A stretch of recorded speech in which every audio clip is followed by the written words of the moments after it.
Listen to part of a lecture in a geology class. Geologists, we examine layers of sediment on the Earth's surface to approximate the dates of past geologic time periods. Sediment, as you know, is material like sand, gravel, fossil fragments that is transported by natural processes, like wind, water flow, or the movement of glaciers.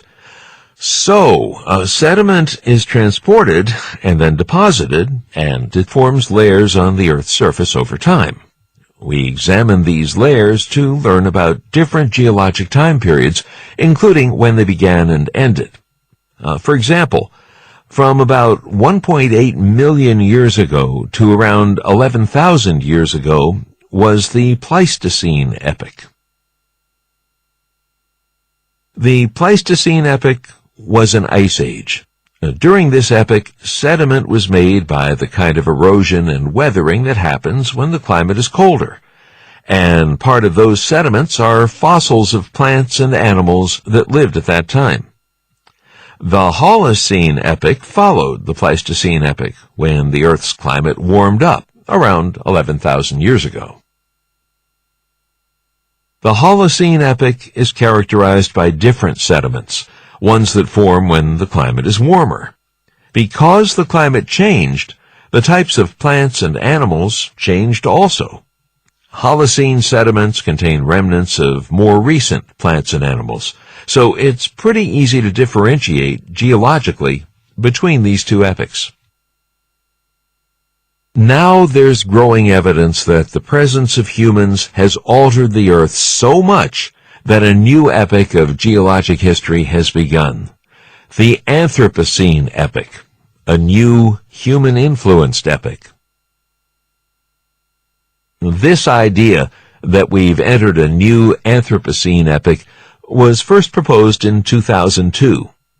The idea is that around the year 1800 CE, the human population became large enough, around 1 billion people, that its activities started altering the environment. This was also the time of the Industrial Revolution, which brought a tremendous increase in the use of fossil fuels, such as coal.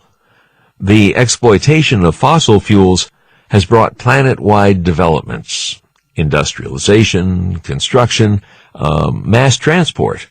And these developments have caused major changes, like additional erosion of the Earth's surface and deforestation. Also, things like the damming of rivers has caused increased sediment production. Not to mention the addition of more carbon dioxide and methane in the atmosphere. Naturally, all these changes show up in recent sediments, and these sediments are quite different from pre-year 1800 sediment layers. Interestingly, there's some speculation that humans started having a major impact on Earth much earlier, about 8,000 years ago. That's when agriculture was becoming widespread. Early farmers started clearing forests, and livestock produced a lot of extra methane. But I want to stress that this is just a hypothesis. The idea that early humans could have had such a major effect, well, I'm just not sure we can compare it with the industrial age.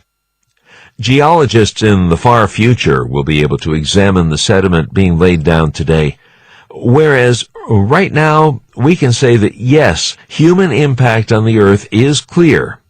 It'll be future researchers who have a better perspective and will be able to really draw a line between the Holocene and the Anthropocene epochs.